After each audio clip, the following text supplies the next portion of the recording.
علی بھائی، آج کا پہلا سوال ہے۔ ہمارے ہاں پورے بر صغیر یعنی پاکستان، انڈیا اور بنگلہ دیش میں بریلوی مکتب فکر کی مساجد میں نماز جمعہ کے فوراً بعد صلاۃ و سلام یعنی مصطفیٰ جان رحمت پہ لاکھوں سلام صلی اللہ پڑھنے کا علیہ وآلہ رواج ہے۔ وسلم۔ جب ان کے علماء سے پوچھیں تو وہ کہتے ہیں کہ درود و سلام اللہ تعالیٰ کی سنت ہے، لہٰذا اس کے لیے کوئی بھی وقت مختص کیا جا سکتا ہے، جبکہ دوسری طرف وہابی لوگ یعنی دیوبند اور اہل حدیث اسے بدعت کہتے ہیں۔ قرآن و سنت کی روشنی میں درست موقف کیا ہونا چاہیے؟ دیکھیں، اس میں تو کوئی شک نہیں ہے کہ درود شریف اللہ تعالیٰ کی جو نفلی عبادات ہیں ان میں سے ایک افضل ترین عبادت ہے، اور یہ درود شریف اللہ کی عبادت ہے، نبی صلی اللہ علیہ وآلہ وسلم کی عبادت نہیں ہے، کیونکہ اس میں آپ کیا کہتے ہیں؟ اللہم صلی علی محمد، اے اللہ آپ بھیجیں محمد صلی اللہ علیہ وآلہ وسلم پر درود یا رحمت، اللہم صلی علی محمد وعلی آل محمد۔ تو اللہ تعالیٰ سے ریکویسٹ کی جاتی ہے، تو یہ دعا ہے، اور دعا ہے عبادت۔ جامعہ ترمذی کے اندر، ابو داؤد میں، سنن نسائی میں حدیث ہے، الدعاء هو العبادہ، دعا ہی تو عبادت ہے۔ اور اس کے بعد نبی علیہ السلام نے جب یہ بات ارشاد فرمائی الدعاء هو العبادہ، پھر آپ نے سورۃ المؤمن کی آیت نمبر 60 تلاوت کی، ادعونی استجب لکم ان الذین یستکبرون عن عبادتی، اے میرے بندو مجھ سے مانگو میں تمہاری دعا کو قبول کروں گا، بے شک وہ لوگ جو میری عبادت سے تکبر کرتے ہیں۔ بات دعا کی ہو رہی تھی لیکن آیا عبادت سے، کیونکہ دعا عبادت ہے، ایاک نستعین بھی عبادت ہے، دعا مانگنا۔ اسی لیے ہم کہتے ہیں کہ صرف اللہ ہی کو پکارا جائے۔ تو جو لوگ میری عبادت سے تکبر کرتے ہیں میں انہیں ذلیل و خوار کر کے جہنم میں داخل کروں گا۔ سورۃ المؤمن، جسے سورہ غافر بھی کہتے ہیں، اس کی آیت نمبر ہے 60۔ اللہم اجرنا من النار، آمین۔ تو اس کے تحت درود شریف جو ہے یہ اللہ کی عبادت ہے، چونکہ وہ دعا ہے، لہٰذا جو عبادت ہے اس کے اوپر تو کوئی دوسری بات ہو ہی نہیں سکتی ہے۔ اور درود شریف کے حوالے سے تو ہمیں اللہ تعالیٰ نے قرآن حکیم میں حکماً یہ بات ارشاد فرمائی ہے، سورۃ الاحزاب کی آیت نمبر 56، ان اللہ وملائکتہ یصلون علی النبی یا ایھا الذین آمنوا صلوا علیہ وسلموا تسلیما اللہم صلی علی محمد وعلی آل محمد واصحابہ اجمعین الی یوم الدین، آمین۔ یہ آیت مبارکہ میں اللہ تعالیٰ نے واضح حکم دیا ہے کہ بے شک اللہ اور اس کے فرشتے نبی صلی اللہ علیہ وآلہ وسلم پر درود پڑھتے ہیں، اے ایمان والو تم بھی نبی صلی اللہ علیہ وآلہ وسلم پر درود اور خوب سلام بھیجو۔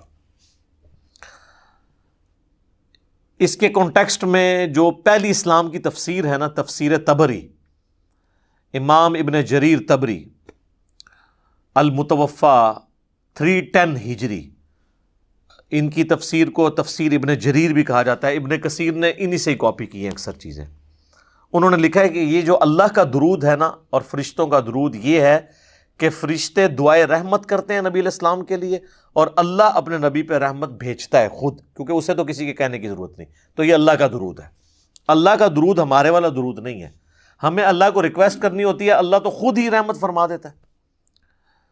تو درود و سلام کے حوالے سے یہ ذہن میں رکھیے گا کہ یہ آیت جب ان اللہ و ملائکتہ نازل ہوئی تو بخاری اور مسلم دونوں میں موجود ہے کہ صحابہ نے عرض کیا، اللہ کے محبوب علیہ السلام ہم نے آپ پر سلام تو سیکھ لیا ہے، السلام علیکہ ایھا النبی، جو آپ نے سکھایا ہے تشہد کے اندر، ہم آپ پر درود کیسے پڑھیں؟ تو پھر آپ صلی اللہ علیہ وآلہ وسلم نے نماز والا درود ابراہیمی تعلیم فرمایا۔ اور جو لوگ بدبختی پہ اترے ہوئے ہیں وہ اس کو وہابی درود کہنا شروع کر دیتے ہیں، حالانکہ بخاری مسلم میں نبی علیہ السلام نے یہ درود سکھایا ہے۔ حتیٰ کہ تفسیر نعیمی جو مفتی احمد یار خان نعیمی اور ان کے بیٹے نے مل کے لکھی ہے، اس میں واضح انہوں نے لکھا ہے کہ درود ابراہیمی جو ہے یہ ایک ناقص درود ہے نماز کے باہر، اور یہ پڑھنا گناہ ہے، نعوذ باللہ، گناہ۔ وہ کہتے ہیں نماز کے اندر تو درست ہے، وہ کہتے ہیں گناہ کی جسٹیفیکیشن وہ یہ دیتے ہیں کہ جی اس میں تو اللہ کا حکم پورا نہیں ہو رہا، کیونکہ اللہ تو کہہ رہا ہے درود اور سلام دونوں بھیجو، تو اس میں تو صرف درود ہے، سلام کوئی نہیں ہے۔ دیکھیں، اور نماز میں السلام علیکہ ایھا النبی آ جاتا ہے، میرے بھائی سلام اور درود دونوں انٹرچینجبل الفاظ ہیں. اگر یہی بات آپ کی منطق مان لی جائے نا تو 99% احادیث صرف درود کے بارے میں، سلام کے بارے میں نہیں ہے. مثلا صحیح مسلم میں جو حدیث ہے، جو شخص اذان کا جواب دے اس کے بعد مجھ پر درود پڑھے تو جو ایک دفعہ درود پڑھے گا اللہ اس پہ 10 رحمتیں نازل فرمائے گا. اور پھر آپ علیہ السلام نے فرمایا اس کے بعد اللہ کے حضور میرے لیے الوسیلہ والی دعا مانگے تو میری شفاعت اس کے لیے حلال ہو جائے گی. اس میں سلام تو ہے نہیں ہے. وہاں تو کسی نے اللہ کے نبی علیہ السلام کو مشورہ نہیں دیا کہ آپ یہ ناقص بات کیوں کر رہے ہیں، درود والی آپ کو سلام بھی ساتھ کہنا چاہیے. خام خواہ یہ انٹرچینجبل الفاظ ہیں، جس طرح اردو میں بھی خوش و خرم. درود اور سلام، درود کیا ہے؟ ہم یہ ویسے فارسی زبان کا لفظ ہے، عربی میں صلاح دعا ہے، دعائے رحمت نبی علیہ السلام کے لیے. اور سلامتی کیا ہوتی ہے؟ وہ بھی دعائے رحمت ہی ہوتی ہے. یعنی ایک انداز ہے دونوں اعتبار سے، نبی علیہ السلام پہ کوئی درود پڑھے یا سلام پڑھے، بات تو ایک ہے. سنن نسائی میں حدیث ہے، جو مجھ پر ایک دفعہ درود پڑھتا ہے اللہ تعالیٰ اس پہ 10 دفعہ رحمت نازل فرماتا ہے، اور جو ایک دفعہ سلام پڑھتا ہے اللہ تعالیٰ اس پہ 10 دفعہ سلامتی نازل فرماتا ہے. آپ نے کبھی اس کو آپس میں کمپیئر ہی نہیں کروایا.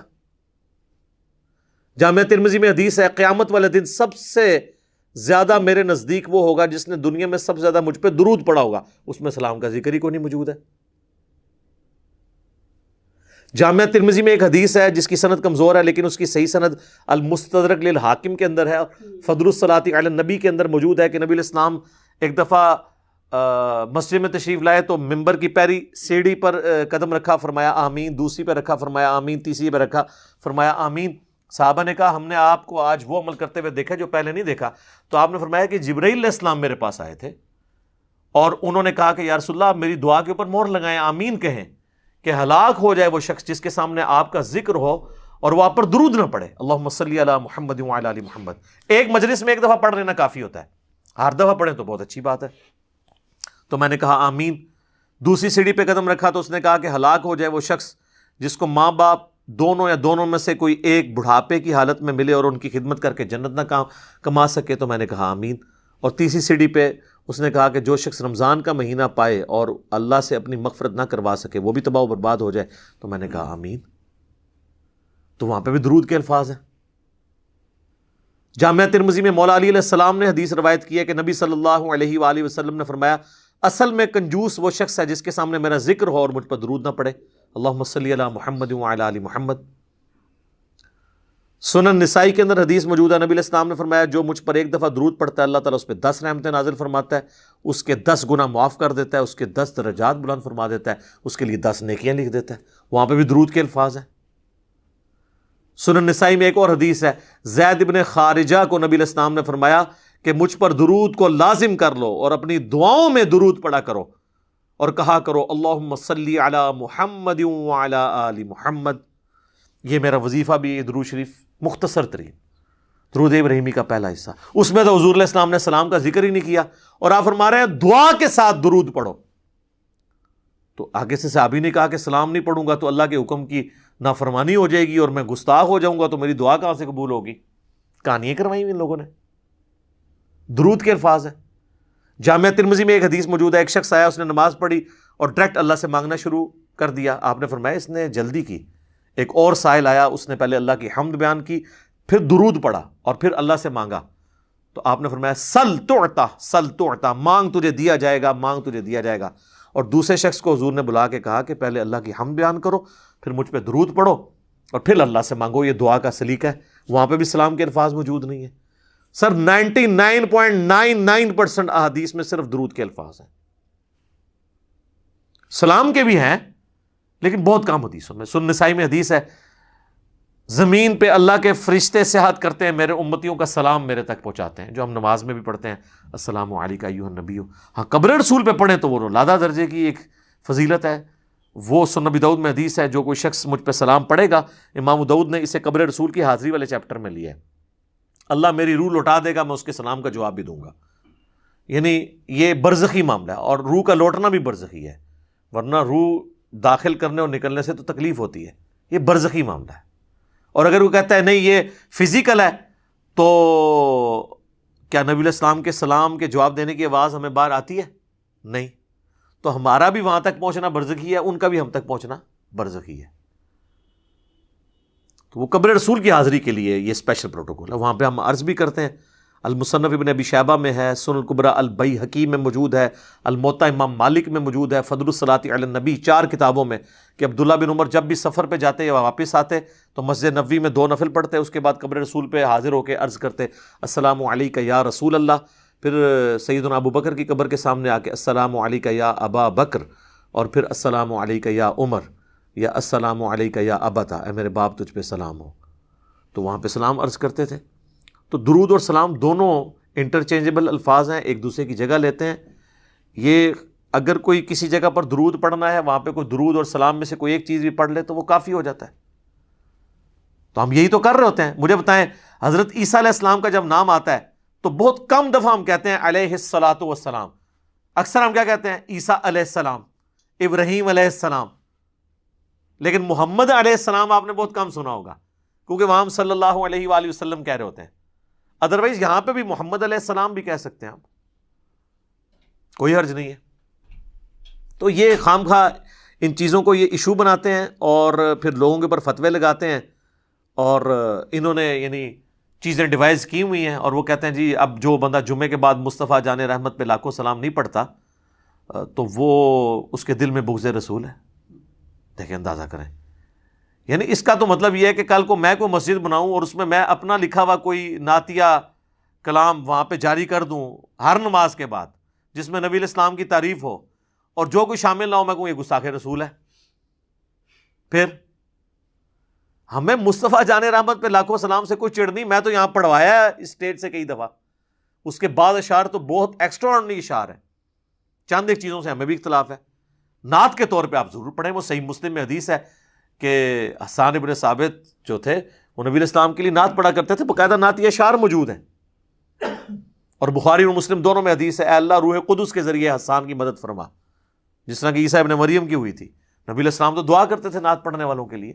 نعت کے طور پہ ضرور پڑھیں، لیکن جب آپ کسی چیز کو اجتماعی عبادت کی شکل دیں گے اور اسے کسی جگہ فکس کریں گے، جس طرح انہوں نے ہر نماز جمعہ کے بعد صلاۃ والسلام کھڑے ہو کے یوں پڑھتے ہیں اور اسے فکس کر لیا اس اعتبار سے، اور کھڑے ہو کر صلاۃ والسلام ایک دائرہ بنا کے، اور جو نہیں پڑھتا اس کو کہتے ہیں اس کے دل میں بغض ہے. حالانکہ ان سے پوچھے کہ صحابہ کرام صلاۃ والسلام اس طرح جمعے کے بعد پڑھتے تھے؟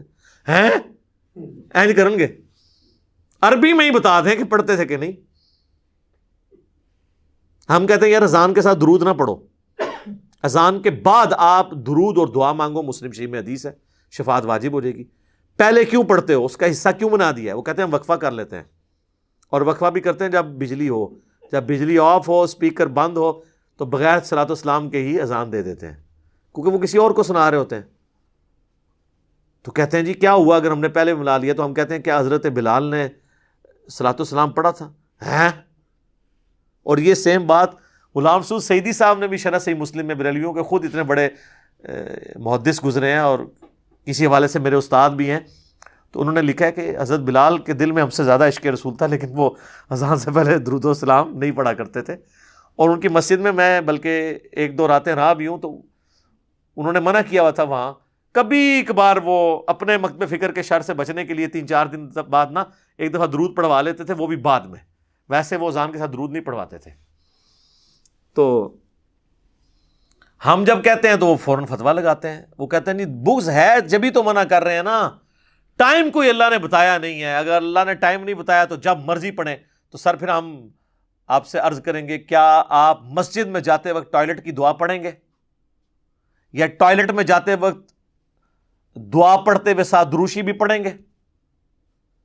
تو خود ہی ان کو سمجھ آ جائے گی بات کی کہ ہر چیز کا ایک وقت ہے. یہ تو اسی طریقے سے ہے، دروشی کا اگر کوئی وقت نہیں ہے تو پھر آپ قیام کے اندر سورہ فاتحہ کی جگہ دروشی پڑھنا شروع کر دیں گے، اپنی مطلب سے چیزوں کو اپنی مرضی سے چینج کریں گے. تو آپ حدیث سن لیں جامعہ ترمذی کے اندر، عبداللہ بن عمر کے سامنے ایک شخص کو چھینک آئی، اس نے کہا الحمدللہ والسلام علی رسول اللہ، تمام تعریفیں اللہ کے لیے اور سلام ہو نبی صلی اللہ علیہ وآلہ وسلم پر. اچھا الصلاۃ والسلام نہیں انہوں نے پڑھا. یہ کہتے ہیں نا درود سلام کے بغیر ناقص ہے، تو سلام تو درود کے بغیر اس سے بڑا ناقص ہوگا، کیونکہ اصل چیز تو درود ہے. تو انہوں نے تو نہیں پڑھا. تو عبداللہ بن عمر نے کہا میں بھی پڑھتا ہوں الحمدللہ والسلام علی رسول اللہ عام حالت میں، لیکن یہاں چھینک کے ساتھ میں نہیں پڑھتا. یہاں ہمیں نبی علیہ السلام نے صرف تعلیم فرمایا الحمدللہ یا الحمدللہ علی کل حال، تم وہی کہو جو نبی علیہ السلام نے تعلیم فرمایا. تو اس نے 295 نہیں لگوائی عبداللہ بن عمر کے اوپر کہ آپ درود کے منکر ہیں، آپ نہیں مانتے درود شریف کو. ان کی تربیت نبی علیہ السلام نے کی تھی. بخاری اور مسلم دونوں میں حدیث ہے، ایک صحابی کو آپ صلی اللہ علیہ وآلہ وسلم نے رات کے وقت وضو کے بعد سونے سے پہلے ایک دعا تعلیم کی. اس میں الفاظ تھے بِنَبِيِّكَ الَّذِي أَرْسَلْتَ، میں ایمان لایا اس پر جو میرے نبی کے ساتھ، تیرے نبی کے ساتھ اے اللہ نازل ہوا. تو اس نے اس دعا کو ریپیٹ کرتے ہوئے پڑھ دیا بِرَسُولِكَ الَّذِي أَرْسَلْتَ. بہتر الفاظ استعمال کیے، سپرلیٹو ڈگری ہے رسول. رسول تو صرف 315 ہیں، باقی تو 1,00,000 سے زیادہ انبیاء ہی ہیں. تو آپ فرمایا تم نے میرے الفاظ کیوں چینج کیے، وہی کہو جو میں نے کہا ہے. تو اس نے آگے سے نہیں کہا کہ یا رسول اللہ میں نے تو بہتر ڈگری لگا دی ہے، تو آپ قبول کر لیں، اس کو بدعت حسنہ کے طور پہ قبول کر لیں. آپ علیہ السلام کو پتا تھا کہ الفاظ نہ چینج کریں گے تو پھر معاملات خراب ہوں گے. اچھا پھر ان کے پاس ایکسکیوز باقی وہ رہ جاتا ہے، وہ دیکھیں جی منع کہاں ہے. اس کا بھی ہم نے ان کو جواب دیا ہے کہ منع تو ہو گیا نا جب جنرلی آپ علیہ السلام نے فرما دیا. صحیح مسلم میں 2005 نمبر حدیث امام جعفر نے امام باقر سے، اور امام باقر نے جابر بن عبداللہ سے روایت کی رضی اللہ عنہم اجمعین و علیہم السلام اجمعین، کہ نبی علیہ السلام ہر خطبے سے پہلے کہتے تھے اما بعد فإن خیر الحدیث کتاب اللہ وخیر الہدی ہدی محمد صلی اللہ علیہ وآلہ وسلم وشر الامور محدثاتها وکل محدثۃ بدعہ وکل بدعۃ ضلالہ وکل ضلالۃ فی النار. کچھ الفاظ مسلم کے ہیں، کچھ سنن نسائی کے، کچھ ترمذی کے. آگاہ ہو جاؤ سب سے بہترین کلام اللہ کی کتاب ہے، سب سے ہدایت یافتہ راستہ محمد صلی اللہ علیہ وآلہ وسلم کا ہے. بدترین کام وہ ہیں جو دین میں خود سے داخل کر دیے جائیں، اور وہ تمام کام بدعتیں ہیں، تمام بدعتیں گمراہیاں ہیں، اور تمام گمراہیاں آگ میں لے جانے والی ہیں. اللہم اجرنا من النار، آمین. تو اب حضور آپ کو کیسے منع کریں؟ آپ جنرل کہہ رہے ہیں کہ میں نے جو تعلیم کیا اس سے ہٹ کے آپ نے نہیں کرنا. بخاری اور مسلم دونوں میں حدیث ہے من احدث فی امرنا ھذا فہو رد، جس نے ہمارے دین میں جو ہم نے تعلیم کیا ہے کوئی بات نہیں داخل کر دی وہ مردود ہے. اگر کوئی کہے گا نا میں فجر کے 3 فرض پڑھوں گا، ایک فالتو ہی ہے، مردود ہو جائے گی. اچھا 2 کی بجائے 1 پڑھنے سے مردود ہونا تو سمجھ آتی ہے، 2 کی بجائے 3 پڑھنے سے مردود کیوں ہو جائے گی؟ کیونکہ نبی علیہ السلام کے پیٹرن سے ہٹ جائے گی. عبادت کی قبولیت کے لیے پہلی شرط عقیدے کا درست ہونا، دوسری شرط نبی علیہ السلام کے طریقے پہ ہونا، اور تیسری شرط اخلاص بھی ہو، اللہ کے لیے ہو رہا ہو، دکھلاوے کے لیے نہیں. پھر نبی علیہ السلام کا طریقہ چھوڑ دیا تو پھر آپ کی کہاں سے عبادت قبول ہونی ہے؟ پھر بھی ان کو سمجھنا ہے. پھر میں ان کو اینٹی وینم الزامی جواب، پھکی جسے میں پنجابی میں کہتا ہوں، وہ دیتا ہوں کہ اچھا یہ بتاؤ کہ جنازے کی اذان منع کہاں ہے؟ وہ کہتے ہیں جی نبی علیہ السلام نے دی نہیں ہے. یہ تو کوئی ایکسکیوز نہیں ہے. اذان کیا برا کام ہے؟ نیکی کا کام ہے، کرو. بخاری مسلم میں حدیث ہے اذان کی آواز سن کے شیطان کی ہوا خارج ہو جاتی ہے اور وہ بھاگ جاتا ہے. تو آپ کو جو بعد میں قبر پہ جا کے آپ اپنی اذان خود سے دیتے ہیں شیطان کو بھگانے کے لیے، جنازے کے وقت بھی بھگائیں نا. تو کہتے ہیں نہیں جی وہ تعلیم نہیں کی نبی علیہ السلام نے. تو پھر آپ کی اپنی ڈیفینیشن خود ہی خراب ہو گئی نا. ہم بھی یہی کہتے ہیں جو تعلیم نہیں کی وہ نہیں کرنا. اور کچھ زیادہ کوئی چتر بننے کی کوشش کرتے ہیں، وہ کہتے ہیں جی یہ جنازے دی اذان وہ ہوندی ہے جڑا بچہ پیدا ہوتا ہے نا اس ٹائم کہانی دیتی جاتی ہے. ایڈی لمبی کہانی بنا دے جے. یہ کس آیت اور حدیث میں لکھا ہوا ہے کہ یہ وہ والی اذان ہوتی ہے؟ خام خواہ اذان کا مقصد ہمیشہ نماز کے اعتبار سے لوگوں کو بلانا ہوتا ہے. تو اس کا تو مطلب ہے کہ جب بچے کے کان میں اذان دی جائے تو اسپیکر میں دیا کریں تاکہ سارے گھر آپ کے پہنچ جائیں اور کہیں جی آج جنازہ پڑھنا آیا ہے تھا دسو کو ہونا ہے. پھر اس طرح کی گلاں ہون گے تو جو آپ اسی دیا گے نا. نان سینس باتیں کرتے ہیں.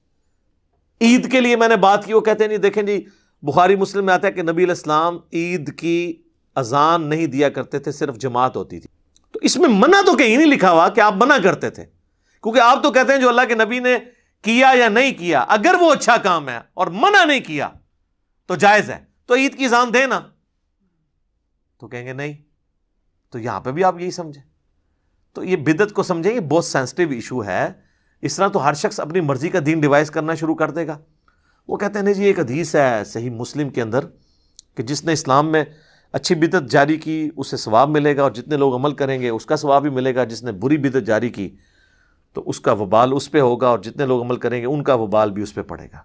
سر یہ کہیں مسلم شریف میں ان الفاظ کے ساتھ نہیں ہے، یہ الفاظ ہیں سنت حسنۃ اور سنت سیئۃ. جس نے اچھی سنت جاری کی اور جس نے بری سنت جاری کی. اچھا طریقہ، سنت مانے طریقے کے. اور یہ پوری حدیث جو ہے یہ بیان نہیں کرتے، اس میں خود ہی کلیئر ہو جائے گا کہ نبی علیہ السلام کے پاس کچھ نیو مسلم آئے جن کے پاؤں میں جوتیاں بھی نہیں تھیں اور غربت کے آثار ان پہ نمایاں تھے. نبی صلی اللہ علیہ وآلہ وسلم نے خطبہ دیا مسجد کے اندر نماز کے بعد، اور اس میں آپ علیہ السلام نے قرآن پاک سے جو ہے وہ انفاق فی سبیل اللہ سے متعلق آیات تلاوت کی اور ترغیب دلائی. تو لوگ اپنے اپنے گھروں کو گئے تاکہ ان نیو مسلمز کی مالی مدد کریں. تو ایک شخص گیا، وہ اتنا بڑا جو ہے نا وہ بھر کے نا بورا، صحابہ کہتے ہیں بڑی مشکل سے وہ گھسیٹتا ہوا لا کے مسجد کے سین میں اس نے رکھا. تو اس کو دیکھ کے باقی لوگوں کو بھی ہمت ہوئی، اپنے گھروں سے سامان لے کے آئے. تو نبی علیہ السلام نے اس شخص کے بارے میں فرمایا جس نے اسلام میں اچھا طریقہ جاری کیا، اسے ثواب ملے گا، اور جتنے لوگ اس کو دیکھ کے کریں گے اسے بھی ثواب ملے گا. تو یہ مسجد میں لا کے اللہ کی راہ میں خرچ کرنا، اس میں کون سی بدعت ہوئی تھی؟ یہ طریقہ تھا. آج اس طریقے کی ماڈرن فارم ہو سکتی ہے، آپ آن لائن کسی مدرسے کے اکاؤنٹ میں پیسے ٹرانسفر کرتے ہیں. تو یہ تو نبی علیہ السلام کے زمانے میں نہیں تھا. لیکن مسجد یا مدرسے کی خدمت کرنا مال کے ذریعے تو صحابہ کی سنت تھی. سیدنا عثمان نے 3 دفعہ جنت کی بشارت اسی کے اوپر پائی ہوئی ہے نا. طریقہ بدل گیا.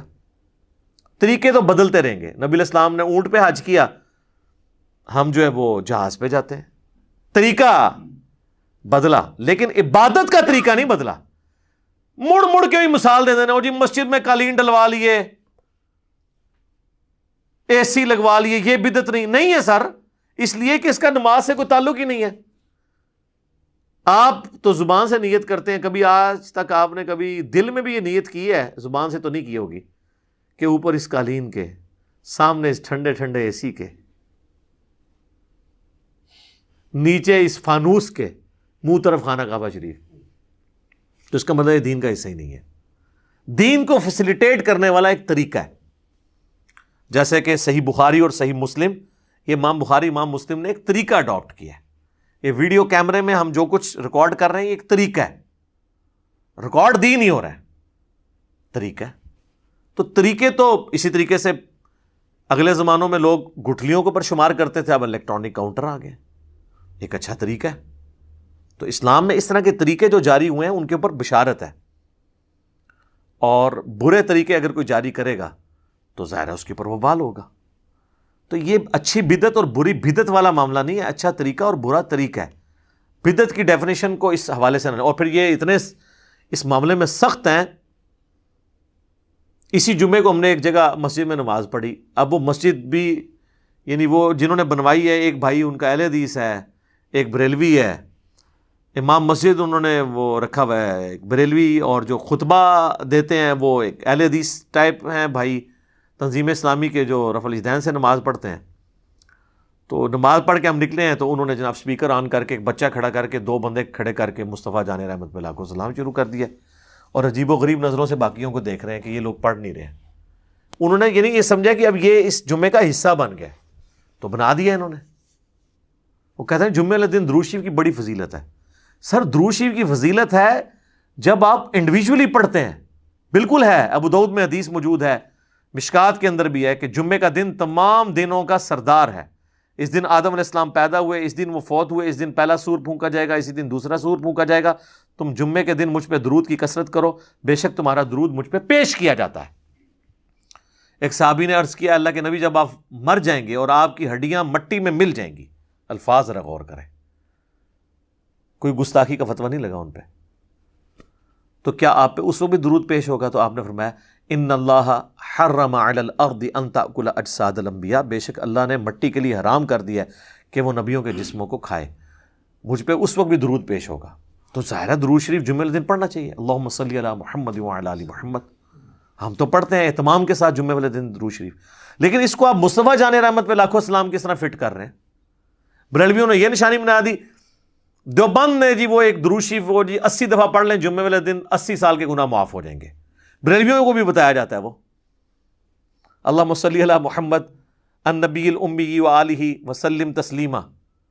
تو سر یہ القول البدیع کتاب میں موجود ہے اس کا ریفرنس, اور وہ جو اس کا راوی ہے نا امام سخاوی, وہ نبی علیہ السلام کے 500 سال بعد آیا اور اس نے بغیر سند کے یہ حدیث لکھی ہے. یہ حدیث کہاں ہے؟ اس کی کوئی ملتی جلتی کوئی سند موجود ہے طبرانی میں بھی, وہ بھی متروک اور ضعیف راویوں سے ہے. 80 سال کے گناہ اس طرح معاف نہیں ہوں گے. اسی تو لوگ پھر صرف جمعہ ہی پڑھتے ہیں, اس کے بعد 80 دفعہ درود شریف پڑھ لیتے ہیں, 5 وقت کی نماز ہی چھوڑی ہوئی ہے لوگوں نے. اس طرح نہیں 80 سال کے گناہ معاف ہوتے. درود شریف آپ پڑھیں, ضرور پڑھیں, لیکن جب آپ ایون آپ 100 دفعہ پڑھیں, 80 دفعہ پڑھیں, پڑھنا چاہتے ہیں ضرور پڑھیں, لیکن جب آپ ہلکا بنائیں گے, ایک اجتماعی شکل دیں گے, یہ یاد رکھیں پیٹ رول بدعت کا. انڈیویجولی آپ جو مرضی کریں, جو کتاب و سنت میں آیا ہوا ہے, ٹائم سے ہٹ کے بھی, تو اس کے اوپر کوئی فتویٰ نہیں لگتا. وہ ہر شخص کو حق حاصل ہے نفلی عبادت جس ٹائم مرضی کرے, اللہ جن اوقات کے اندر منع ہے. وہ ہم یہی کہیں گے کہ منع کن اوقات میں ہے. میں آپ کو نہیں کہوں گا اشراق آپ نے فجر کا وقت ختم ہونے کے 20 منٹ بعد ہی پڑھنی ہے, آپ بے شک 2 گھنٹے بعد پڑھ سکتے ہیں. لیکن جو اجتماعی چیزیں ہیں نا, جیسے ہی اجتماعیت آئے گی تو ہر وہ چیز جو نبی علیہ السلام نے تعلیم نہیں فرمائی بدعت ہو جائے گی. مثلا اگر کوئی اشراق کی اذان شروع کروا دے, اذان نہ بھی شروع کروائے, اعلانیہ کہنا شروع کر دے کہ آؤ جی اشراق پڑھیں, بدعت ہو جائے گی. ویسے مسجد میں لوگ جمع تھے, بائی چانس نفلی جماعت کروا لی, وہ بخاری مسلم میں حدیث ثابت ہے کہ ہو سکتا ہے. لیکن اسپیشلی روزانہ بیٹھنا, بندوں کو اکٹھا کر کے اشراق پڑھوانا جماعت کے ساتھ, بدعت. انڈیویجول آپ کریں, انڈیویجولی آپ تسبیح پہ پڑھیں, گٹھلیوں پہ پڑھیں, کوئی حرج نہیں ہے. ابو داؤد میں حدیث ہے, ایک صحابیہ پڑھ رہی تھی, نبی علیہ السلام نے اس کو منع نہیں کیا, بلکہ آپ نے کہا اس سے آسان وظیفہ تعلیم فرماتا ہوں, ہمارے نزدیک گٹھلیوں پہ پڑھنا جائز ہے, آپ تسبیح بھی پڑھ سکتے ہیں. لیکن اگر آپ بندے اکٹھے کر لیں اور آگے ایک چادر بچھا کے گٹھلیاں رکھ لیں اور اجتماعی اس کو شکل دے دیں, تو اس کے اوپر بدعت کا فتویٰ لگ جائے گا. اور یہ میں بدعت کا فتویٰ اپنی طرف سے نہیں لگا رہا. سنن دارمی میں اتنی رکت انگیز حدیث ہے المقدمہ کے اندر, مقدمے کے اندر, سنت کی اہمیت کو اجاگر کرنے کے لیے. اور امام دارمی وہ ہیں جن سے آلموسٹ 70 احادیث امام مسلم نے لی ہیں. امام مسلم کے استاد ہیں امام دارمی. اور کتب ستہ کے بعد جس کتاب کا نمبر ہے نا, الموطا امام مالک اور مسند احمد کو چھوڑ کے, وہ سنن دارمی ہے. اس کے مقدمے میں یہ روایت موجود ہے, بریلویوں نے چھاپی بھی ہے, آپ خود پڑھ لیں. کوفے کی جامع مسجد کے اندر کچھ لوگ بیٹھ کے گٹھلیوں کے اوپر پڑھ رہے ہوتے ہیں سبحان اللہ, الحمدللہ, لا الہ الا اللہ, اللہ اکبر. سر اس سے افضل کوئی وظیفہ ہی نہیں ہے. صحیح مسلم میں حدیث ہے کہ جن چیزوں پہ سورج طلوع ہوتا ہے نا, مجھے ان کلمات سے بڑھ کر کوئی اور عزیز چیز نہیں ہے. جن پہ بھی سورج طلوع ہوتا ہے, یعنی دنیا اور جو کچھ اس کے اندر ہے, سے بڑھ کے مجھے محبوب ہے سبحان اللہ والحمدللہ ولا الہ الا اللہ واللہ اکبر. یہی تسبیح فاطمہ میں بھی الفاظ ہیں. تو ابو موسیٰ اشعری رضی اللہ تعالیٰ عنہ نے مسجد میں دیکھا کہ اس طرح, تو ایک بندہ بولتا ہے جی پڑھو 100 دفعہ سبحان اللہ. لوگ 100 دفعہ سبحان اللہ پڑھتے ہیں اور وہ اپنی گٹھلیاں پھینکتے ہیں. اب ان کو یہ عجیب لگا, انہوں نے بجائے کو فتویٰ لگانے کے نا, وہ عبداللہ ابن مسعود کے گھر آئے اور کہا کہ حضرت, وہ اس لیے بھی کہ عبداللہ ابن مسعود حضرت عمر کے یہ دور کی بات ہے, حضرت عمر کے دور میں وہ چیف جسٹس بھی تھے اور دین کو زیادہ جانتے تھے. تو یہ حضرت عمر یا حضرت عثمان کے دور کی بات ہوگی, کیونکہ حضرت علی کا زمانہ تو خلافت کا نہیں پایا. ابن مسعود 33 ہجری میں فوت ہوئے ہیں. عبداللہ ابن مسعود کو انہوں نے آگے کہا کہ آج میں نے مسجد میں ایسا کام ہوتے ہوئے دیکھا ہے جو میں نے نبی علیہ السلام یا ان کے اصحاب میں تو نہیں دیکھا. تو ان کا کیا, تو ان کا یہ ہو رہا ہے. تو انہوں نے کہا کہ تم نے ان کو یہ کیوں نہیں کہا کہ اپنے بیٹھ کے گناہ شمار کرو, یہاں پہ بجائے یہ گٹھلیاں شمار کرنے کے اپنے گناہ شمار کرو. انہوں نے کہا کہ میں ابو عبد الرحمن, میں آپ کے پاس اسی لیے آیا تھا کہ میں آپ سے آ کے اس حوالے سے ڈسکس کروں. تو وہ جناب ابن مسعود کہتے ہیں میں تمہارے ساتھ مسجد میں جاتا ہوں. جا کے دیکھا انہوں نے, غصے میں آئے. وہی الفاظ جو اکثر آپ کو عمر سیریز میں بھی, وہی حکم تباہ ہو جو تمہارا ستیہ ناس, ابھی تو اللہ کے نبی کے کپڑے بھی پرانے نہیں ہوئے، آپ صلی اللہ علیہ وآلہ وسلم کے برتن بھی نہیں ٹوٹے، اور آپ کے ساتھی بھی مر نہیں گئے سارے، اور اے امت محمدیہ تم نے اس طرح کی خرافات دین میں بدعت داخل کر دی ہیں۔ انہوں نے کہا کہ ہم تو سبحان اللہ الحمدللہ ہی پڑھے، انہوں نے کہا بیٹھ کے اپنے گناہوں کو شمار کرو، یہ طریقہ نبی علیہ السلام کا نہیں ہے تعلیم کیا ہوا، اپنی اپنی عبادت کرو۔ اور پھر ابن مسعود نے ایک جملہ بولا، وہ میں سمجھتا ہوں ان کی کرامت ہی ہے، انہوں نے کہا مجھے تو لگتا ہے تم میں سے اکثر لوگ، شاید اللہ کو بہتر پتہ ہے، مجھے تو لگ رہا ہے کہ دین سے ہی پھر جائیں گے۔ اور وہی ہوا، وہ اسی حدیث کے اندر وہ تابعی کہتے ہیں اللہ کی قسم میں نے ان میں سے کئی لوگوں کو نہروان کے مقام پر خوارج کی طرف سے مولا علی کے خلاف لڑتے ہوئے دیکھا، مجھے یاد آیا کہ ابن مسعود نے صحیح کیا جی، وہ خارجی ہو گئے۔ یہاں پہ آپ کے سارے صوفیاء کے وہ ختم خواجگان اور ختم فلاں اور وہ کیٹیاں اور کوئی بھی نہ کرے تو تیجے 40ویں کے اوپر اور دعا کے نام کے اوپر دیوبندی بھی یہ سارے کام کر رہے ہوتے ہیں۔ تو ہم جب ان کو سمجھاتے ہیں تو وہ کہتے ہیں جناب آپ لوگ ان چیزوں کو صحیح نہیں مان رہے، آپ اللہ کے ذکر سے روک رہے ہیں، آپ جو ہے وہ منکر ہو گئے ہیں۔ تو خدا کے لیے ہوش کے ناخن لیں، یہ جو اس کو لازم کر کے جمعے کا حصہ بنا دیا ہوا ہے، بلکہ ہمارے تو پنجاب میں تو اکثر مساجد میں فجر کے بعد بھی یہ پڑھا جاتا ہے، جمعے والی بات نہیں رہی، اب تو فجر کے بعد بھی پڑھا جاتا ہے۔ اور کئی مساجد ایسی ہیں کراچی میں آپ چلے جائیں جہاں روزانہ ایک نیا سلام پڑھتے ہیں، وہ میرا خیال انہوں نے اسی لیے نیا رکھا ہے کہ جی دیکھیں ہم بدل کے پڑھ رہے ہیں، ہم نے ایک کو مخصوص نہیں کر لیا۔ لیکن یہ بدعت ہی ہے جو آپ نے نا اجتماعی عبادت کوئی بھی دین میں خود سے داخل کر کے اس طریقے سے اس کا پابند کرنا، یہ غلط ہو جائے گی۔ انڈیویجول آپ بے شک کریں۔ اب کوئی کہہ سکتا ہے یہ جو درس قرآن مسجد کے اندر ہوتے ہیں یا درس حدیث ہوتے ہیں یہ بھی تو اجتماعی ہے، یہ نبی علیہ السلام نے مقرر نہیں فرمایا۔ سر اس کی تو دین اصل میں ہے کہ صحابہ کرام اجتماعی شکل میں ہی درس میں شریک ہوا کرتے تھے۔ بخاری مسلم میں آتا ہے عبداللہ ابن مسعود کہتے ہیں کہ میں تمہارے لیے ہفتے میں ایک ہی دن مقرر کروں گا، کیونکہ نبی علیہ السلام بھی ہمیں ہفتے میں ایک ہی دن جمعرات کے دن واز کیا کرتے تھے تاکہ ہم اکتا نہ جائیں۔ تو صحابہ کرام علمی حلقوں میں بیٹھ کے لوگوں کو سکھانا یہ اصل ہے، پوری کی پوری دین میں موجود ہے۔ اس کے لیے آپ کوئی بھی ٹائم رکھ لیں، کوئی حرج نہیں ہوگا۔ یہ وہ اجتماعی حلقے ہیں جن کی اصل ہے، اور وہ جن اجتماعی حلقوں کی بات کرتے ہیں نا جی، بخاری مسلم میں ہے کہ جی وہ فرشتے اللہ کے ذکر کے حلقے تلاش کر رہے ہوتے ہیں، اور پھر وہ اللہ تعالیٰ کے پاس واپس جاتے ہیں تو وہ گفتگو بڑی وہ مزے لے کے سناتے ہیں کہ جی اللہ تعالیٰ بخش دیا ان کو بھی اور جتنے لوگ وہاں پہ تھے، اور اگر ایک ویسے بھی ساتھ گزر رہا تھا وہ بھی بخشا گیا۔ تو یہ اللہ کا ذکر تو نہیں تھا۔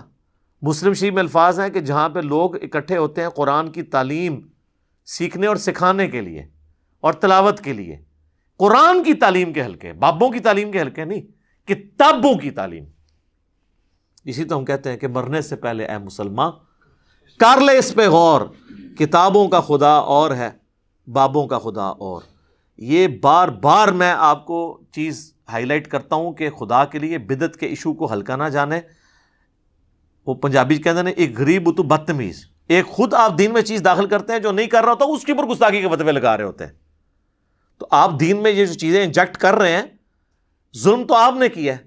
نبی علیہ السلام نے جب واضح فرما دیا ہے کہ بھی من احدث فی امرنا ھذا فہو رد، تو مردود ہوگا۔ تو اچھا طریقہ اور بدعت اس میں فرق رکھنا ہے، کیونکہ یہ سارے ان چیزوں کی پلی لیتے ہیں اور وہ کہتے ہیں جناب جو پرنٹنگ پریس پہ قرآن چھپ رہا ہے یہ بدعت نہیں ہے۔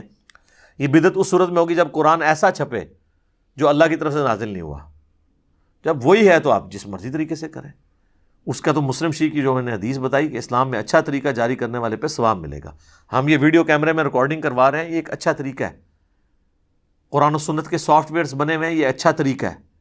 ان کو ان چیزوں کے ساتھ میچ نہ کریں، اور لہٰذا کسی پہ فتوے نہ لگائیں، اور پیار اور محبت کے ساتھ جو بندہ تنگ کرتا ہے نا اس سے کوئی بحث کرنے کی بجائے میری یہ ویڈیو اس کو پیار محبت سے شیئر کروائیں کہ یار ایک بار یہ دیکھو تو صحیح کہ ایشو کیا ہے۔ اصل میں صلاۃ و سلام سے کسی کو چڑ نہیں ہے، مسئلہ یہ ہے کہ آپ وہ چیزیں اسلام کے اندر داخل کر رہے ہیں کہ جن کی اصل موجود نہیں ہے۔ میں آپ کو ایک مزے کی بات بتاؤں، یہ بات ہے 2000 کی یا 1999 کی نا، ہم دعوت اسلامی کا ایک مدنی قافلہ لے کے نا قائد اعظم یونیورسٹی کے اسلام آباد، تو اس وقت کٹر ظاہر ہے ہم سبز پگڑی باندھتے تھے۔ میرے پاس ایک پروفیسر آ کے بیٹھے، وہ مجھے کہنے لگے بیٹا میں پچھلے دنوں انڈیا گیا ہوا تھا، تو مجھے کہنے لگے مجھے یہ بتائیں کہ یہ جو اذان کے بعد، یہ جو نماز کے بعد آپ بلند آواز سے کلمہ پڑھتے ہیں بریلوی حضرات، تو یہ سنت ہے؟ تو میں نے کہا نہیں جی یہ تو کوئی سنت نہیں ہے. میں نے کہا میں تو پڑھتا ہی نہیں ہوں. اور آپ کو بتاؤں حیران کن بات، فیضان مدینہ کراچی جہاں الیاس قادری صاحب ہزاروں لوگوں کو لے کے بیٹھے ہوتے ہیں مدنی چینل پہ، وہاں نماز کے بعد کلمہ نہیں ہوتا، پن ڈراپ سائلنس ہوتی ہے، کوئی کلمہ نہیں پڑھا جاتا. میں نے الیاس قادری صاحب کے پیچھے 1999 میں بالکل پیچھے ان کی امامت میں پہلی صف میں کھڑے ہو کے کتنی نمازیں پڑھی ہیں. ابھی بھی جا کے کوئی چیک کرنا چاہتا ہے کر لے. لیکن پنجاب میں دعوت اسلامی کے کئی مراکز ہیں، وہاں پہ کلمہ ہو رہا ہے، پتہ ہے ان کو کہ یہ غلط ہے، کہ جو لوگ لیٹ ہو جاتے ہیں ان کی نماز ڈسٹرب ہو جاتی ہے، لیکن نہیں، روک نہیں سکتے. یہ ہمارے کالا دیو والی جتنی مسجدیں ان کے انڈر آتی ہیں، یہ جو کوٹلی والے پیر ہیں کشمیر والے، کشمیر میں ان کی سینکڑوں مساجد ہیں، کہیں پہ کلمہ نہیں اونچی آواز سے پڑھا جاتا. تو وہ پروفیسر صاحب مجھے کہنے لگے کہ جی اب وہ ان پہ تو اوسی پڑ گئی نا. میں نے جب بات کی، میں نے کہا یہ تو کوئی نہیں، ہم تو نہیں پڑھتے. تو کہنے لگے میں یہی آپ کو بتانے لگا تھا کہ میں باقاعدہ بریلی اعلیٰ حضرت کے مزار پہ میں نے حاضری دی ہے، اور وہاں ان کی جو اپنی مسجد ہے اعلیٰ حضرت کی، جہاں ان کی اولاد نمازیں وغیرہ پڑھاتی ہے، جو مدرسہ ہے منظر الاسلام، وہاں پہ تو نماز کے بعد کلمہ نہیں اونچی آواز سے پڑھا جاتا. تو پھر بریلوی خود بھی کیا بریلوی ہیں؟ یہ سوچنے کی بات ہے نا، کہ بس ایویں سن سنا کے سننی، جس کو میں کہتا ہوں ٹنی، پڑھ پڑھا کے سننی نہیں. میں کہتا ہوں جی اعلیٰ حضرت کی تعلیمات میں کئی باتیں ایسی ہیں جن پہ یہ عمل کر لینا تو باقی مکاتب فکر کے ساتھ یہ کئی اختلافات ختم ہی ہو جائیں. احکام شریعت میں اعلیٰ حضرت نے لکھا ہے کہ نبی علیہ السلام کی مبارک جالیوں کے بارے میں کہ ان کو آپ چھو نہیں سکتے. عام قبر کے بارے میں لکھا ہے اس کے سامنے حد رکوع جھک نہیں سکتے. قبر کو چومنا، وہ کہتے ہیں چومنے میں اختلاف ہے، لیکن میرے نزدیک بہتر ہے کہ چوما بھی نہ جائے، حد رکوع جھکا بھی نہ جائے، اس کو ہاتھ بھی نہ لگایا جائے. تو یہ قبروں کو چومنے چاٹنے والے سارے لوگ کون ہیں؟ تو تعلیمات کو، اور اعلیٰ حضرت نے کوئی اسلام جاری نہیں کیا کہ بھی انہوں نے کہا کہ میری مسجد میں جو ہے مصطفیٰ جان رحمت پہ لاکھوں سلام پڑھا جائے. اب باقی انہوں نے وصایا شریف میں کہا تھا کہ میری میت کے ساتھ جو ہے نا وہ پڑھا جائے، وہ کعبے کے بدرود ہو جا تم پہ کروڑوں درود، وہ والا سلام. یہ والا اس میں پھر بھی نہیں ہے. لیکن یہ بھی مطلب میں ویسے انفارمیشن کے طور پہ بتا رہا ہوں، یہ نہ تسی کہو کہ جی یہ شروع کرا دینے جڑا اعلیٰ حضرت تو ثابت ہے. اعلیٰ حضرت سے نہیں ثابت دیکھنا، وہ آپ نے حضرت محمد صلی اللہ علیہ وآلہ وسلم سے ثابت دیکھنا ہے، جن کو آپ اعلیٰ نہیں کہتے ہیں، صرف حضرت محمد کہتے ہیں. فرق دیکھ لینا، وہ صرف حضرت محمد، یہاں اعلیٰ حضرت. ٹھیک ہے نا جی. میں کئی بار سنتا ہوں، آپ دیکھیں یہ اپنے علماء کے ناموں کے ساتھ اتنی لمبی لمبی دمیں، کئی بار یعنی مدنی چینل پہ میں نے دیکھا ہے نا کہ وہ الیاس قادری صاحب کا نام لیتے ہیں تو ان کے ساتھ اتنے القابات، ابو البلال فلاں فلاں فلاں، اپنی کتاب میں فرمان مصطفیٰ نقل کرتے ہیں، مصطفیٰ کلّہ صلی اللہ علیہ وآلہ وسلم. کبھی کبھار القابات بھی لگا لیتے ہیں، کئی بار اکیلے بھی. اور کئی لوگ تو ایسے ہیں اللہ معافی دے، اگر ایک جملے میں 3 دفعہ نام ہے، تینوں دفعہ القابات ریپیٹ کرتے ہیں. تقریر لمبی ہو جائے ان کو کوئی غرض نہیں ہے، چیزیں خود سے دین میں داخل کی ہوئی ہیں اور باقیوں کا اس کو پابند بنایا ہوا ہے. اور جب کوئی پوچھتا ہے تو کہتے ہیں جی آپ لوگ منکر ہو گئے. ابھی انہوں نے اذان شروع کروا دی ہوئی ہے اس کے اوپر، قبر کے اوپر. پوچھے کہاں لکھی ہے، وہ کہتے ہیں جی بات یہ ہے کہ قبر میں سوال ہونے ہیں نا، ان سوالوں کے جواب اذان میں. تو نبی علیہ السلام کو اس بات کا نہیں پتا تھا تو آپ ہی شروع کروا دیتے، اور کہتے ہیں دیکھیں اذان ہی دی ہے نا جی، کوئی ادھر کوئی لڈی تو نہیں ڈالی نا، کوئی غلط کام تو نہیں کیا. وہی بات، پھر تو سر جنازے سے پہلے بھی اذان کروائیں، عید سے پہلے بھی اذان کروائیں، منع تو وہ بھی کوئی نہیں ہے، صرف ثابت نہیں ہے نا، کرواتے جائیں. تو یہ بدعت کے ایشو کے بارے میں معاملات کو دیکھنے کی ضرورت ہے. باقی یہ میں مانتا ہوں کہ اہل حدیث نے بھی ہر مسئلے کے اوپر جو بدعت کا فتویٰ لگایا نا، وہ بھی بالکل پھر غلط طرف چلے جاتے ہیں، وہ بھی ایکسٹریم رویے ہیں. اس طرح کے معاملات کو جو ہے نا وہ پھر بدعت کے حوالے سے خود کے ہی ایک معاملات میں وہ پھنس جاتے ہیں. لیکن جو بنیادی چیزیں ہیں ان کو آپ دیکھ کے چلیں، تاکہ دین کے اندر ایسی چیزیں داخل نہ ہوں کہ جس کی وجہ سے آپ کو پھر تکلیف اٹھانی پڑے، اور الٹا آپ تو وہ جاری کر کے سائڈ پہ ہو جاتے ہیں، جو بیچارے نہیں کر رہے ہوتے ان کے اوپر گستاخی کے فتوے لگ رہے ہوتے ہیں. تو اللہ تعالیٰ ہمیں کتاب و سنت کی تعلیمات کے مطابق چلنے کی توفیق عطا فرمائے. آمین. ٹھیک ہوگا جی.